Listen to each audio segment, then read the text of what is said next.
Welcome everybody to the August Animal Care Wednesday webinar.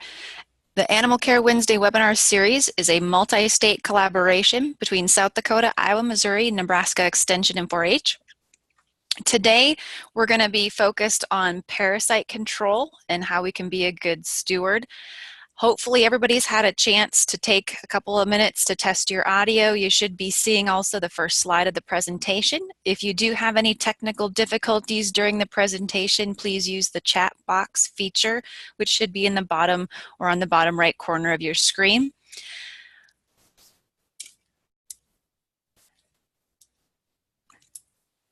Today we're going to focus on the parasite control, mostly on ruminants and cattle or sheep. And today we have Dr. Michael Hildreth, who is a professor at South Dakota State University in the Department of Veterinary and Biomedical Sciences. And so you can see his contact information. So if you do have questions throughout his presentation, you can type those questions at any time in the chat box. We will answer those questions at the end. And make sure then that if you do have any issues, you can also use that chat box feature to get those addressed.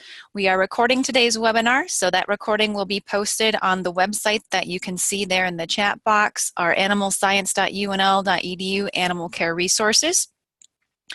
We will also have a handout of the slides today for your reference when we get that posted. So not seeing anybody having any issues, we'll go ahead and get started. I'll turn over today's topic to Dr. Hildreth, and we will go from there, and feel free to type your questions at any time. Thanks, Heidi. Can you hear me okay? Am I still? Yep, you're coming through good. Okay, great. So today what I'd like to do is to talk about parasite control. And the objective is to kind of peer into my crystal ball a little bit and talk about things that I maybe wouldn't speculate on for producers, but as I'm seeing trends and things happening in the industry, I thought I'd maybe just mention a couple of new kinds of findings. This title slide really shows you 6 calves. I don't know if you can see there's an electric fence separating the two groups. One group is eating. This is what they were born and bred to do. The other 2 are walking, looking around, and you can see based even on the vegetation that they're standing on that the group to the right is really not that interested in vegetation consumption, and that's likely because their appetites are being suppressed by worms. The group on the left, the 3 on the left, were very heavily dewormed, and the 3 on the right are quite wormy. And this is a slide that, if you've seen any parasitology talks, a lot of times it gets incorporated, because one of the big effects that these worms are having is not necessarily medical health problems, but production problems. And we'll talk about that as we go through today. And so if we just list the types of parasites that would fit at least into the categories that a parasitologist would study, we've got the worms, and then the protozoans, or we could call them the germs, and the bugs. And I'm not going to talk about the protozoans today. The crypto and coccidia have their own set of issues. What I'd like to do is mention a few things about fly issues and lice issues. And then where I'm going to focus most of my attention is on the roundworms, the nematodes, mostly because those have some of the most significant effects in terms of productivity. And also there's some tools available that we've used in the up to now for controlling them, and there are struggles developing in doing that. The next slide is simply a view that some photos that we had taken in January.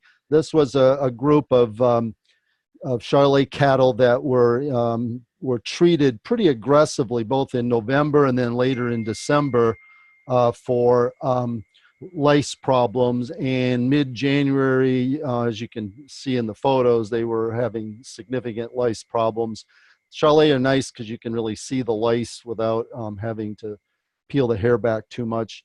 And this was just a simple case of the long-nosed cattle lice, and they were severely ivermectin resistant, and that's part of why we were seeing the breakage. And this is something that we're seeing more and more, both sucking and biting lice issues, and creating lots of challenges along the way. And just as a reminder, in terms of treating lice, there are three general categories of treatment options: the sprays, and the dusts.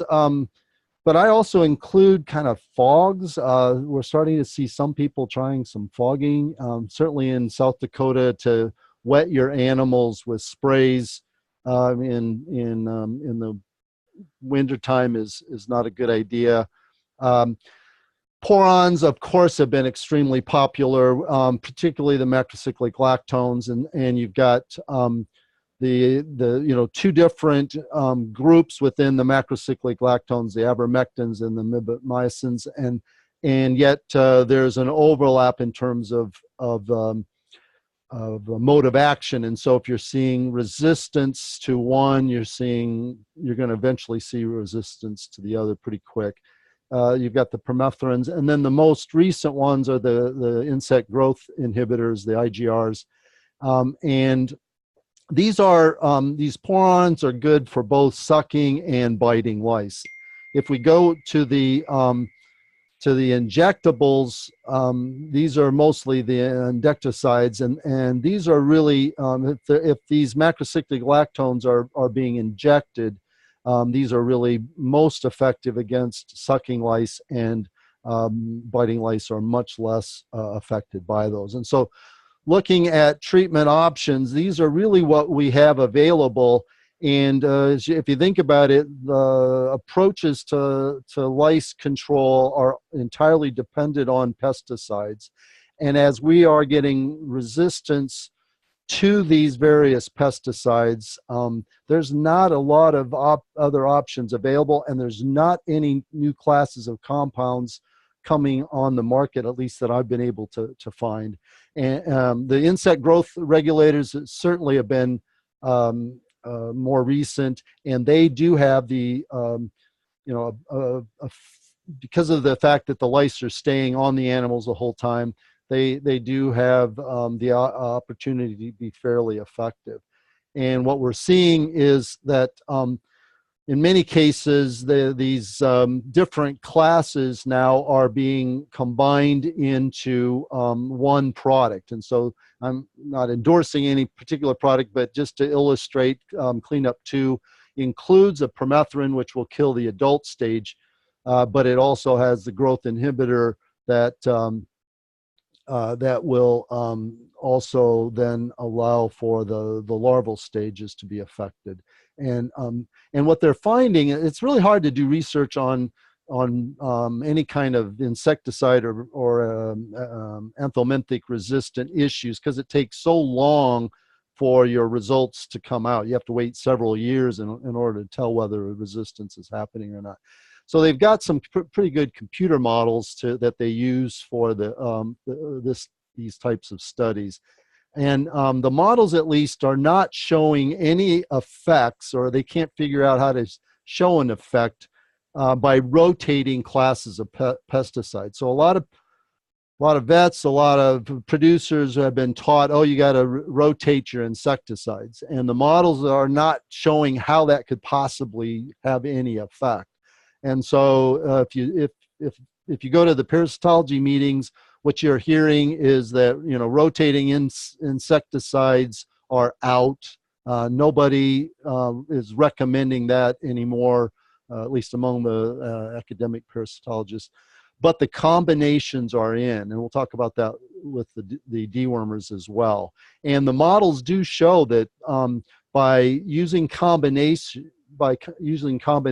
you can get a synergistic effect where the development of anthelmintic resistance takes longer than the additive effect of using one, burning it out, using the other, burning it out.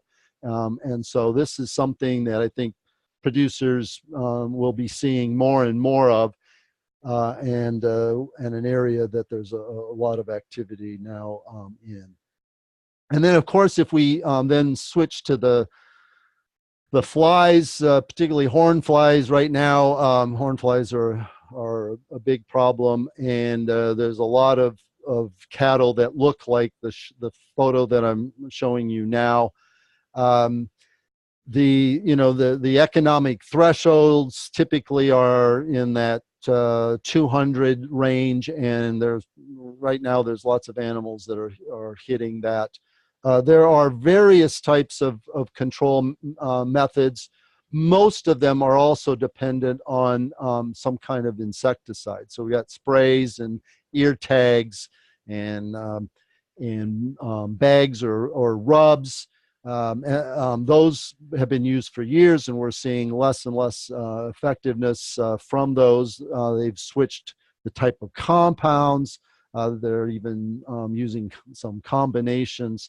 The larvicides are being added to mineral blocks or feed, and then they end up in the fecal pats and can have some positive effects along those lines. But all of these are, dependent on the action of the insecticide, which, there's just so much of it out there. We're working on mosquito resistance to insecticide issues. And so, from my standpoint, as crazy as it sounds, as I look into the crystal ball, I think we need to come up with some other mechanism in addition to relying on insecticides. And so certainly in Australia, there's a lot of interest in developing some of these fly traps. In the photo, I'm showing you one that was designed from the 1940s, this Bruce walk-in fly trap. And they do have the ability to decrease fly numbers as the animals are walking through them. The behavioral issues in terms of getting them to go through those kinds of setups, I think, is something we're going to have to get past, and an area that I'm becoming quite interested in, just simply because it looks like they're going to have to start to do some kind of method other than just relying on the insecticides. Unless we can get the drug companies to come up with new classes of insecticides, we need something to help support those, if not replace those eventually. And so that's something that I think we can start watching for and looking for opportunities. One of the things, just as a comment, a lot of the new products that are out there are being designed by people that don't really understand fly behavior, and so they're relying on vacuum systems and physical approaches. But the flies also have behavioral tendencies that can be exploited. So if you can get the animals to go through the traps, there's ways to get the flies separated, and then to get them to end up in some kind of trap mechanism. And this Bruce one doesn't rely on any kind of electrical system, no fans or anything else. So that's an option. Okay, so what I'd like to do next is to switch over from the insect issues and talk a little bit about worm issues. When we think of worm issues, the big economic problems tend to come from the nematodes, and within the various nematodes, really it's the stomach worms and the intestinal worms that are the ones that are creating most of the problems, and that's what I'm going to be focusing on today. This was a survey that we did a long time ago involving, I think it was like 50 herds in South Dakota, where we simply went in and took a fecal sample. And what we were finding is that there were two classes of parasites that almost all of the animals had, certainly all the calves by the end of the grazing season. The coccidia would be one group, and then the trichostrongyles would be the other group. And so one of the things I'd like to leave you with as we go through this today is this idea that when we think in terms of cattle worms, really we need to use the same approaches that we use when we are dealing with controlling weeds. So, a lot of times people will lump worms, cattle worms, into health issues, and I would contend that it's more of a production issue, at least in most cases. Certainly in the northern plains among cattle, this is true, and in sheep, we'll talk about in sheep. There are some health issues that they can bring. And so the trick is to not eliminate them, because you'll never be able to do that, but to manage them. The other thing that I think you need to understand is that each group of livestock has different levels of susceptibility, and so cattle would be on the side of the least susceptible. They're moderately susceptible. And really in the northern plains, the control measures are really designed to recapture economic losses that would otherwise be occurring. Cattle don't die of worm issues. On the opposite end would be goats, and in South Dakota every year there are plenty of goats that are dying from worm issues. They're extremely susceptible, and control measures are essential in order to keep them alive. The adults and the young animals are particularly. Sheep are closer to goats. Both of them are pretty susceptible, and control measures are needed. And then bison. Bison are what we're really been doing a lot of work on lately. They seem to be moderately susceptible, similar to cattle, but as you can see in the graph down there, where I'm just measuring eggs coming out of the different types of animals, lambs are pumping out massive numbers of eggs, showing that they're very heavily infected, whereas bison are closer to cows. In terms of their susceptibility. Okay, so we've got differences in susceptibility that we need to keep in mind. The other thing is related to within the flock or the herd differences in susceptibility. So this is a drone view of some sheep, and a lot of people would be thinking about lamb chops or some other issue. These numbers really represent what I would be thinking of if I was looking at this photo. And you can see this is simply the fecal egg counts coming from this type of flock. And so in some cases, you're actually seeing some animals that are very lightly, if at all, infected. They're putting out 0 eggs per gram, whereas you have some animals like the one in the mid lower left that's pumping out over 1,000 eggs per gram. We've seen up to 50,000 eggs per gram in some individuals, and included in that same flock were animals that had 0. So most of the animals are lightly infected, and then there's just a few animals that are very heavily infected. If you look at this in cattle, you see the exact same trend. And so this was from a herd of a group of cattle that we tested. 60% of the eggs that were coming out of that whole herd of 75 animals, 60% of those were coming out of only 7 calves. And so those calves, if you could identify and get rid of those, you could cut your pasture contamination by 60%. The trick is then to identify which ones are the heavily infected, and we'll hit that here in just a couple of seconds. So culling the really susceptible animals can be a way of decreasing herd problems if those animals can be recognized. So we call this aggregation, meaning that the worms are typically aggregated into only a few animals.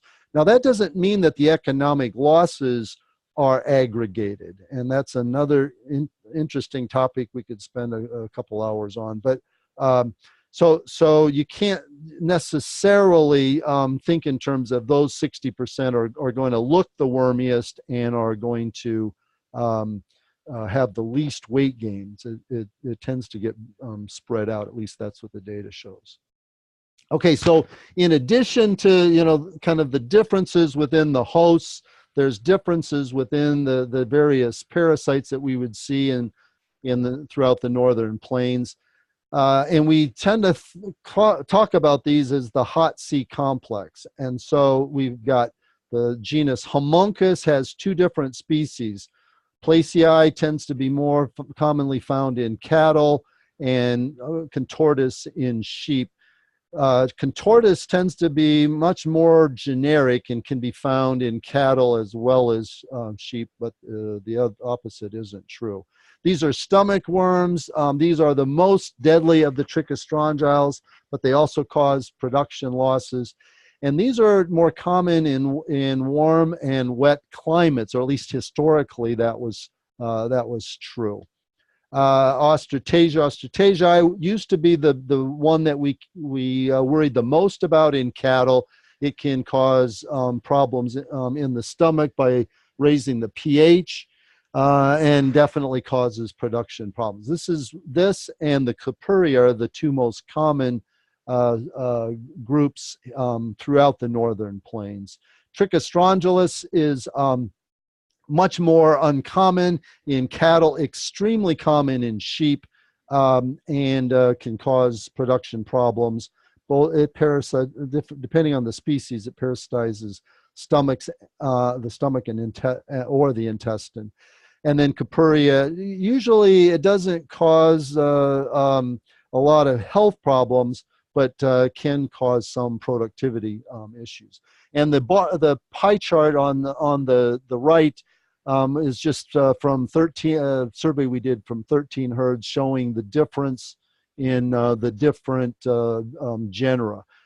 One of the challenges is that the egg stage, which is the diagnostic stage, is showing looks identical among all the various groups, and we have to use a molecular tag in order to differentiate the different genera and species, and that adds a lot of challenges.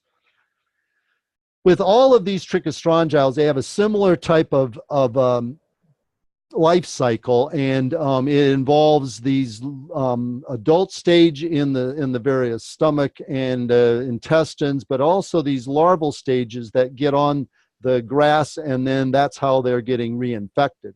And so all the control methods that are commonly being used now are designed to try and keep those infective stages from getting back into the cattle. And that's why persistence for these various anthelmintics is a big issue, because 90% of the population of worms is on the cattle at any given time. Now there is a resting stage, the fourth stage, that lives in the tissues of the walls of the stomach and intestine. And so these worms can hibernate during the winter time. So, most species will can hibernate in that 90% in the soil, whereas they also, some of them can hibernate in that gut tissue. Cupuria and Ostratasia in cattle hibernate both ways. Homuncus is unique in that it can't survive winters, and that's why historically we've not seen Homuncus in South Dakota, because it couldn't survive the winters. And now, most recently, we're seeing big problems with that and I'll talk about that just here in a second. And so when we think in terms of problems from trichostrongyles, it's kind of like that tip of the iceberg being the clinical parasitism, the anemia, the bottle jaw, the subclinical problems are down underneath the water, and that would be those production losses that are typically occurring. We know that most of these losses in productivity is actually because of the stimulation that's occurring within the immune system. And so lymph nodes and the mesenteric lymph nodes tend to get very large, indicating that there's a lot of inflammation going on there, and that's affecting appetites and various things that are affecting weight gains.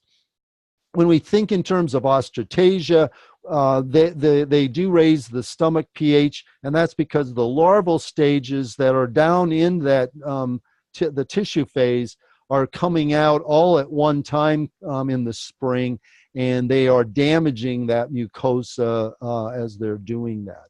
And so that's the clinical problems that you're typically seeing with that.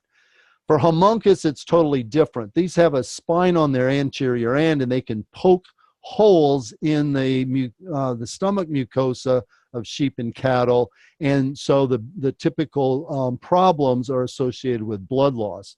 We call homuncus either the barber pole worm because the white intestines curl around the red intestine filled with all of the blood, and that blood loss is resulting in a lot of anemia that can cause sudden death. There are these approaches that are very common now among sheep and goats to test for this problem, anemia levels. And these FAMACHA cards are used to then match up the colors underneath the eyelid. If you pull those back, you can see the colors and match those up, and then you can determine the level of parasite problems pretty quickly with sheep and goats and that are infected with homuncus. I would venture to say that all sheep and goat herds throughout the northern plains have homuncus infections. We've not been able to find any that have it. And so this is becoming one of the bigger problems. And what we're seeing now is that cattle are becoming increasingly infected in this, even in our area, and that's raising a lot of red flags for that.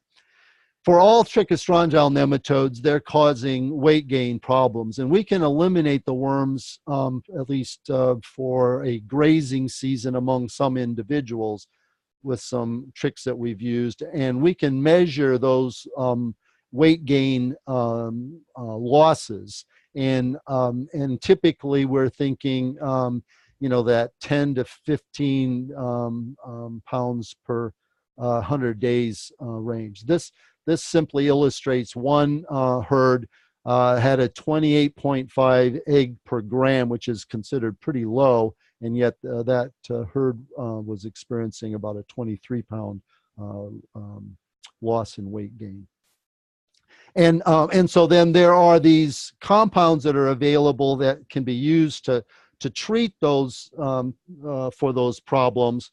And in most herds, at least as we've gone through and looked at cow-calf herds, it's been, especially as the cost of the drugs have dropped, it's been cost effective to do that. These cattle dewormers have differences in persistence, and so some will only kill worms for 1 day, and then long range, you probably have heard people talk about long range, is 120 days. There are 3 different groups or classes of anthelmintics that are commonly present. Levamisole is an old drug that now is becoming revitalized because we're losing the other 2 classes. The bebendazole and the macrocyclic lactone classes are developing. We're seeing enough drug resistance that they're having to revamp the levamisole. There are advantages in terms of persistence that we could maybe talk about in questions if people are interested. But obviously, if the companies are charging more for the longer persistent ones, there are control advantages to that. This, I just want to kind of go through a quick study that we did with some sheep to illustrate some of the challenges that we're facing today. This is a study that we did way back in 2007 through 2010 with a herd just north of Brookings, and essentially what we were seeing is about 70% resistance to the ivermectins, about 90% resistance to the bebendazole, the bebendazoles. Now, the moxidectin is related to the dormectin, but it's different enough that at least for a few years you can still get, we got 100% reductions in fecal egg counts by using that. So we took this herd then, and we looked at the possibility of using these combination treatments. And this is what I think is the direction that a lot of these producers are going to have to start relying on. And so we took 250 ewes, and that had a problem with Homunculus contortus historically, and they were rotating them through 116 acres, and then we treated them with the three drugs that you're seeing, the moxidectin, albendazole, and levamisole, and we treated them very aggressively, and we tested them. We did fecal egg counts both before and after treatment, and any animal that had more than 1 egg per gram, we retreated them a second time, trying to create these kind of almost worm-free ewes. And so then only ewes that had fecal egg counts of less than 1 egg per gram were allowed to go out on pasture. And then we did fecal egg counts after that. And we continued the rotational grazing on top of that. And the objective was to try and see if we could knock down the homunculus enough that we could get several years of control out of that where we didn't have to treat them. We were trying to figure out how quickly would the worms come back. You can see they had 7 different paddocks, and they were rotating them through these different paddocks. So it was a flock that was extremely well managed, and in part because it was so well managed, they were developing anthelmintic worm problems. And so at the end of that first period, this graph simply shows you during the pre-treatment, we averaged over 3,000 eggs per gram. With the triple treatment, we were able to get it down to less than 1 egg per gram, and then we were able to even lower that by treating some of those animals a second time. And so they were going out with almost no eggs within our test. Within 18 weeks, the average had already shot up to 30 eggs per gram. The next spring, it only doubled. So they got essentially 2 years, but by the end of the second year, spring of the 2016, it had already shot up to over 1,000, and it kind of stabilized at that point. This herd was also culling. As I mentioned, you can do the FAMACHA, and then you can eliminate any animals that have worm problems. In this case, they were just putting them on feedlot conditions, not letting them go out to graze. And so that 1,000 eggs per gram probably is because they're just simply getting rid of the high shedders. And so you can see that the worms are able to bounce back very quickly, and even with the triple treatment. But with these triple treatments, you are getting quite a significant level of control. And I'm seeing that my time is probably running out here. I just want to end maybe with this slide and talk about when we're thinking about using Anthelmintics for worm control, really there's two different approaches. Historically, we've done the fall deworming program that targets 10% of the parasite population. That's because you could even eliminate all the worms in the cattle or sheep, and yet the pasture contains about 90%. Now that's true for Ostratasia, Capuri, and Trichostrongylus. That's not true for Homuncus, which can't overwinter, and so the winters are killing all of the larvae for that. For the other three,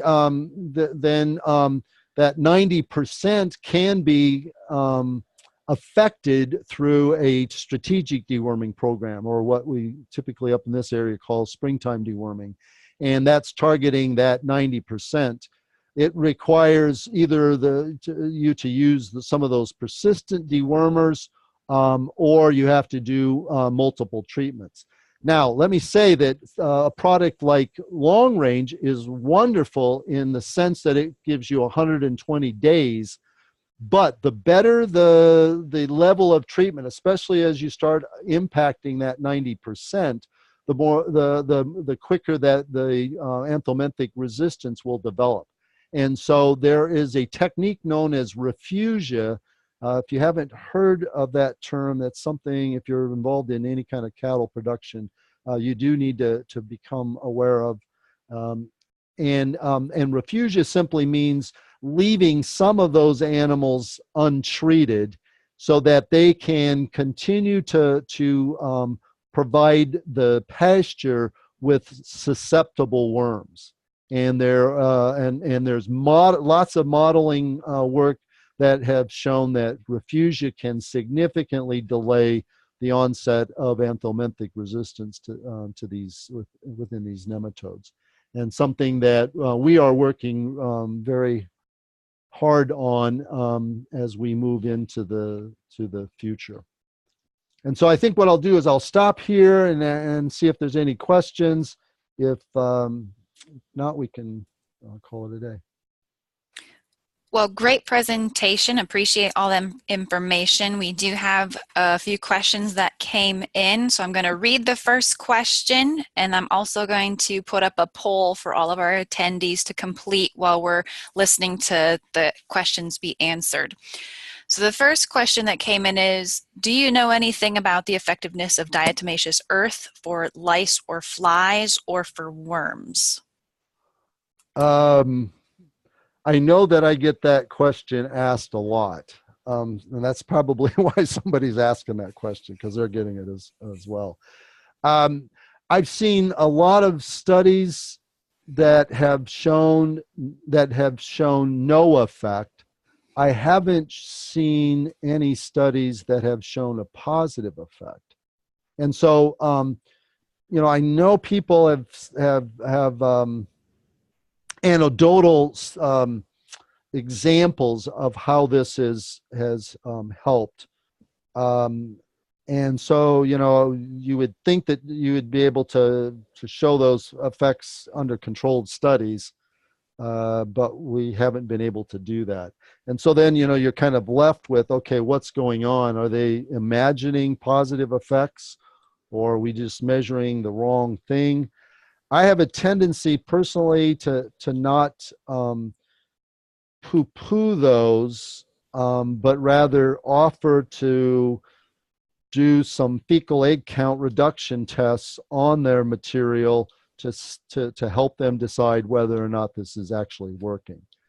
When you're dealing with fly and lice issues, at least you have the advantage of being able to see effects. Now, sometimes it's hard to tell the difference between, 100 flies versus, 300 flies, and so you could imagine that they were maybe imagining some effects.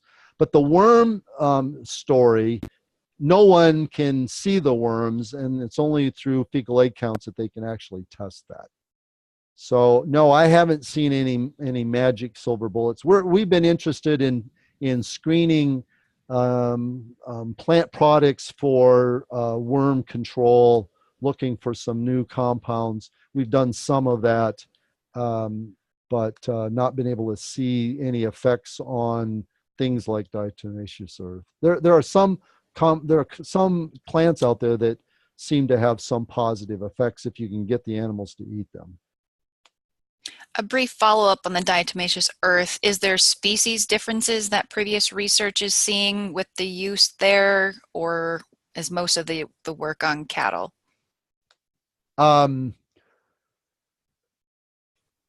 So, it depends on the parasite. So, the lice issues tend to be more commonly obsessed over in cattle. And the fly issues more on cattle. And yet the worm issues, particularly homunculus, has been more problematic in sheep and goats. And so if you look at the work that's been done on diatomaceous earth, it's definitely, there's been a tremendously a lot more work on that in sheep and goats for worms than for any of the insects. So, but I haven't seen any positive on any of the studies. It's just that there's more work being done, in goats and sheep for the worm issues. Great. Other question. What about the effect of dewormers on positive organisms in the environment, such as grubs? Yeah. Such as, so I think the question is like dung beetles and some of the beneficial insects. Yeah. I think that's probably the question. Sure. I mean, there's been studies done, and there are differences. Many of the differences are related to the level of persistence, and so the compounds that provide the best persistence tend to be the ones that are the most hard on those beneficials. So, for example, if you're using a drench, a white dewormer that gives you only 1 or 2 days control, you're not going to see much effect on the dung beetles because the compounds are just not staying in the system. But something like, say, Dectomax, it's, they're excreting product for at least a few weeks, couple weeks, and so then that effect is much more exaggerated. The next question, is there any restriction on using on bred cattle and sheep?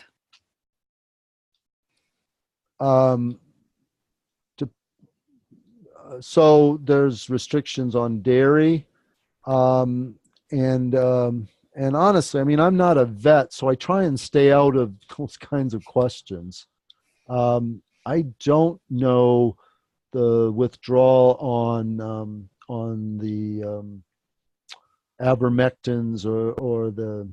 I don't think that the mibamycin have the same restrictions. So I'm not a good person to really answer that question. I don't feel comfortable, since I'm not a vet, getting into the drug recommendation story. Okay, next question is, rotational grazing is supposed to help with fly control. Do you think the sheep study also showed a benefit for worm control? Well, I'm a big proponent of rotational grazing, and it definitely has an effect on worm control. So we only measured, the worm issue in that study. We didn't look at any external issues.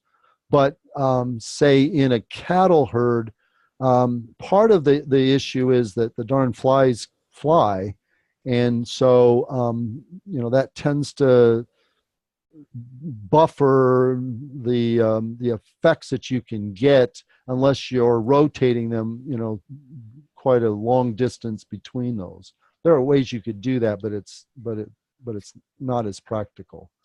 So I haven't seen a lot of. I know that people are talking about rotational grazing for fly control, but I haven't seen a lot of data on that. Okay, and we have one attendee wondering how they would get some fecal egg counts done. Is there a specific place they should send them? Sure. There's several university types that do that. There's also commercial. There's a commercial operation out of Arkansas. If they send me an email, I can give them them some addresses. Um, any diagnostic lab, state diagnostic lab, can do egg counts. Um, they're um, some labs will do like +1, +2, +3. But if you ask them that same technique, just all they have to do is sit there and do the counts. They can do the counts. This is very easy to do. Doesn't take much training, and we also do fecal egg counts, but only for research purposes. So if you've got a question that you're asking that we might be interested in, we've been doing fecal egg counts even for some vets that have asked us because we were wanting to get some answers to those same questions. We've been doing some fecal egg counts, so they could contact me and I can help get them set up with one of the possible options. That sounds great, Mike. Can you pop your first slide with your email back up here? And I've got another question that came in is worm control less important in adult cattle? And do you Yes. think it is economically important? Well, yeah, I mean, so the first question we asked when I first started this about 20 years ago was, what are the worm levels out, in South Dakota? Because the perception was they just weren't worth messing with, especially in cow-calf herds where the pasture or the stocking densities are fairly low. What we showed, and we did I think 12 different producers. We showed somewhere between a 10 and 15 pound advantage just on weight gains. So if you're just looking at weight gains, and these were in stocker animals that we did this study on. In calves, I think you're going to get a little bit more than that. Technically, it's a little bit harder to do them in calves, so we focused on stockers, but we do have a little bit of data that would suggest that it's even higher in calves that you would get an advantage even out here in South Dakota. So is it worth deworming? Yes. Do you get a stronger effect in calves than cows? And I would say it's much easier to show the effect in calves because the effects would be on weight gain. As you all know, I mean, body condition score affects conception rates, and worm loads affects body condition scores. And so, we haven't done the studies on the conception rate stuff because you have to have a lot of animals to do that.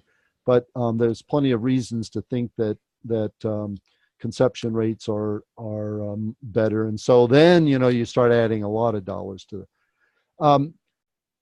This slide, this title slide, just illustrates what people say. Well, my pasture isn't that good anyway, so why improve the appetite if they're not going to, if we just don't have that much grass. But what you get is not only are they eating the palatable, tasty vegetation, because their appetites are better, they tend to eat the browner stuff as well, and you can see that pretty well illustrated in this slide. And just to follow up on the 10 to 15 pounds, that was in stocker cattle, not adult cows, correct? Stocker cattle. And so again, we did stockers because they're just the easiest they were the easiest to get at. In order to do this in cow-calf, you have to deworm both the cow and the calf, and the boluses that we were using, wouldn't go into the calves. So you don't get the weight gain advantage in cows that you get in stockers. but you could potentially get the conception rate advantage. That's part of what I was trying to say. With the calves, if we went in and did it with the calves, now that we have long range, we can inject them and keep them worm free for 120 days. We could actually go back and do this in calves. We've thought about doing that. I would predict we would get a much higher weight gain advantage in the calves, because the calves are super susceptible. You don't see the aggregation in the calves. They're all susceptible the first year, and they're pumping out lots of eggs, and the worm load is affecting their appetites much more significant than stockers. Okay, other question is about lice. Lice are becoming more and more of a problem that producers are really bothered by. What do you suggest to best control lice? I hate that question. I mean, we went to, we spent a lot of time with this Charlet herd, and I'm not recommending any products, but something to kill the adults, and then to be able to also kill any emerging larvae seems like a good approach. And so the combination of the permethrin for the adults and then the growth inhibitor for the larvae seems like a good way to go, that combination. And part of what I was trying to get across today is people, I think historically were reluctant to use these combinations because they felt like you were burning at both compounds at the same time, that you'd be better off rotating the compounds. And what I'm telling you is there's no scientific evidence that says rotating is better than the combinations. And so for lice control right now, I would be looking at combinations. Okay. That's as specific as I want to get on that. Going back to your discussion on potential culling for susceptible animals, and that was based on fecal egg counts, correct? No, well, it has to be for cattle, unless you are willing to pull the eyelids down on cattle in chutes, which, if they're really tame, you might be able to do. But with goats and sheep, it's pretty easy to pop those eyelids even as you're walking through. If you can congest them together. I've seen people, just going in and spot deworming the heavily infected ones, and in fact, what the group out in the north of Brookings is doing, they have about 500 head now. What they will do is they will spot treat them and record that they were treated, and any animal that gets treated twice never goes back on pasture. So they get culled to in this case, they're wanting to keep all their animals, but they get culled to a feedlot situation. And so with sheep and goats, I believe that this Famacia, I use it on my own sheep. It's pretty easy to do. I think that's probably the direction people are going to go. I don't know what you do with cattle. I don't, unless you're willing to do fecal egg counts, or at least do, something where you're identifying those, some kind of fecal analysis that is identifying those high shedders. It's pretty hard to get at those any other way. I'll tell you what, for homuncus, because it causes anemia, some of the old timers will simply run a bunch of, they'll essentially set it up so that the sheep have to run a certain distance to get to some feed through a gate, and then the last 10 or 15 animals, if they get, say, 100, then they treat those, figuring that the anemia is slowing them down, and their ability to compete is lower. And so they don't Famacia, they just treat those animals. And then you might be able to set up some kind of scenario for cattle if the homuncus issue is the primary driver on that. I think we're going to come to a point where people are treating not just for productivity, but maybe to keep some of those calves alive if homuncus becomes enough of a problem here. Certainly that's the problem they see in the southern states. Well, great information. Appreciate your expertise in this area, Dr. Hildreth. I don't see any other questions coming in, so wanted to thank everybody for attending. Our next Animal Care Wednesday webinar is going to be September 5th at 11 o'clock Central Time, and the focus there is going to be on antibiotic and antimicrobial stewardship, really focusing on handling, storage, temperature, and mixing techniques for those types of products. So hopefully you can join us next month on September 5th. The recording for today will be posted here in the next week or so on the Animal Care Wednesday website that you can also access, and we'll have a handout of the slides available there. You see Dr. Hildreth's contact information on the screen, so hopefully you jotted that down if you'd like to discuss some more production-based questions with him in the future. So thank you, everybody, and thank you, Dr. Hildreth. We'll see you next month. Thank you.